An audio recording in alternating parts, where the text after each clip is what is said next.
En deuxième point, l'équipement du prédicateur, c'est son vocabulaire, sa manière d'utiliser les mots. Les mots.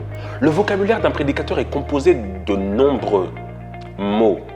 Il connaît avec lui, donc ces mots sont familiers et de toute évidence, les mots sont des outils qu'il emploie pour poursuivre son appel. Donc, faire en sorte qu'à chaque fois, vous savez qu'un prédicateur dépeint des histoires, il raconte. Donc, à partir du moment où moi, je ne travaille plus sur des mots, je ne pourrais plus être efficace dans mon ministère. La Bible est un contenu de mots par moments non familiers dans notre vocabulaire courant. Mais le prédicateur doit se familier avec ceci pour les rendre faciles pour les gens qui l'écoutent. Et c'est là où il devient forcément percutant dans sa manière parce qu'il utilise un certain vocabulaire qui a de l'impact lorsqu'il parle. Un prédicateur peut peindre des tableaux vivants avec des mots. L'artiste utilise les pinceaux, mais les prédicateurs utilisent les mots. Très, très important. Donc, faites en sorte que votre bagage de vocabulaire soit agrandi, votre dictionnaire soit agrandi. Ne passez pas un mot sans pouvoir le comprendre, mais faites en sorte qu'à chaque fois, vous le mémorisiez et que ce soit un nouveau mot dans le bagage de votre vocabulaire. Je ne parle pas ici de bagage spirituel, mais d'un bagage de vocabulaire. Apprenez de nouveaux mots. J'aimerais parler aujourd'hui, j'aimerais dire certaines choses. Dieu, non pas pour impressionner, mais faites en sorte qu'à chaque fois, le bagage de votre vocabulaire soit étendu pour laisser le Saint-Esprit utiliser. Parce que finalement, le Saint-Esprit utilise toujours quelqu'un en fonction de son bagage. L'apôtre Pierre a été utilisé par Dieu dans un domaine puissant et efficace, à une certaine mesure vis-à-vis de son bagage. Mais Paul était un homme trempé dans la littérature, il connaissait la loi en profondeur. Voilà pourquoi Dieu l'a utilisé pour aller plus loin dans l'évangile avec. À chaque fois que vous sauriez donner du bagage à votre vie spirituelle et votre vie séculière, eh bien, le Saint-Esprit pourra utiliser ce bagage pour faire de vous un prédicateur différent dans ces temps. Parce que vous utilisez de nouveaux mots. Un prédicateur sans vocabulaire est un ouvrier sans outils. En tant que prédicateur, vous devriez être intéressé par les mots. Lisez régulièrement de bons documents. Cela vous permettra d'enrichir votre vocabulaire. Lorsque vous rencontrez un mot qui ne vous est pas familier, cherchez sa signification et ajoutez-le à votre collection. Commencez à l'utiliser dans son contexte, dans son application correcte. Enrichissez votre répertoire de vocabulaire dans la diversité des mots. Votre débit en deviendra facile. Les gens vous écouteront avec plus d'intérêt si vous pouvez communiquer un sujet de manière adéquate. Plus j'ai de mots, plus je saurai l'utiliser. C'est ça. Moins j'ai de mots, moins même dans ma rapidité à parler, je ne saurais pas parler. Parce que je n'ai pas beaucoup de mots, de collection de mots. Aimons lire. Aimons entrer dans les choses que nous ne connaissions pas.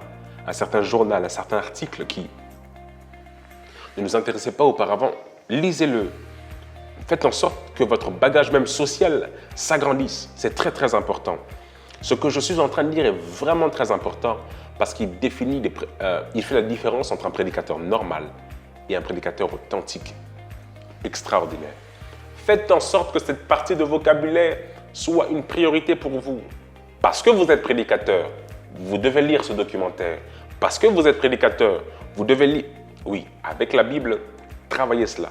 Il y a beaucoup de personnes qui vont regarder cette vidéo en disant « Oui, mais le Saint-Esprit n'a pas besoin de tout ça. Le Saint-Esprit a juste besoin qu'il te donne un message et que tu parles de sa part. » C'est une bonne chose. Je veux que vous considérez cette parole. Elle est pour vous. Mais cette vidéo est pour les prédicateurs qui veulent aller plus loin. L'apôtre Paul avait plus, je vous le dis, l'apôtre Paul avait plus en termes de bagage. Voilà pourquoi le Saint-Esprit a su aussi l'utiliser. Parce que finalement, oui, il y a des problèmes sociétaux et la personne qui parle en connaissant la culture, et ça c'est très important, un prédicateur qui ne prend pas en considération la culture du peuple qui est en face de lui ne comprendra pas et loupera l'essentiel de ce message. Lorsque l'apôtre Paul parlait aux Romains, il prenait en considération cette culture, il prenait en considération qu'il venait de Rome, il prenait en considération cette culture.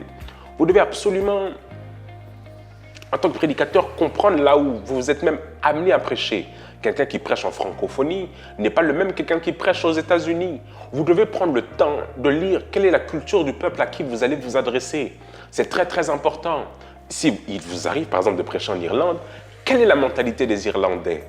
Si vous arrive par moment de prêcher en Allemagne, quelle est la mentalité des Allemands? Au Luxembourg, quelle est la mentalité des Luxembourgeois? Parce que vous n'impacterez les gens que si vous avez compris leur système de pensée. Oh, je dis des choses intéressantes. Donc, lorsque vous comprenez leur vocabulaire, vous saurez absolument les impacter. Très, très important. Agrandissez cet espace du vocabulaire et ne soyez pas reposés sur vos lauriers. Un prédicateur doit toucher à tout vocabulaire. Hey, bienvenue à l'école de la prédication. Ça y est, votre école est enfin digitalisée pour un accès illimité à tous nos cours. Vous aspirez à la prédication et ce don monte dans votre cœur. Vous ne savez pas comment structurer le prédicateur que vous voulez devenir. L'école de la prédication vous donne accès à une panoplie de cours qui vous permettront donc de structurer et de modéliser le prédicateur que Dieu veut que vous soyez. Le monde dans sa sagesse n'a point connu Dieu, mais il a plu à Dieu de sauver le monde par la folie de la prédication. L'apôtre Paul ajoute encore: comment invoqueront-ils celui en qui ils n'ont pas cru? Et comment croiront-ils en celui en qui ils n'ont pas entendu parler? Et surtout, comment entendront-ils parler si personne ne prêche? La prédication, c'est l'art de communiquer la vérité de Dieu. Dieu communique la révélation et l'homme, lui, s'occupe de la présentation.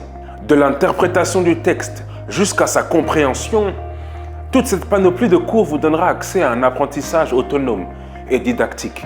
Nos équipes se sont rassemblées pour vous offrir le meilleur en termes de pédagogie, quiz, cours, ainsi que manuel d'apprentissage. Vous êtes vraiment à la bonne école pour progresser. Ici le pasteur Placide. J'ai reçu la mission de faire de toutes les nations des disciples en vue de l'œuvre du ministère. Bienvenue à l'école de la prédication.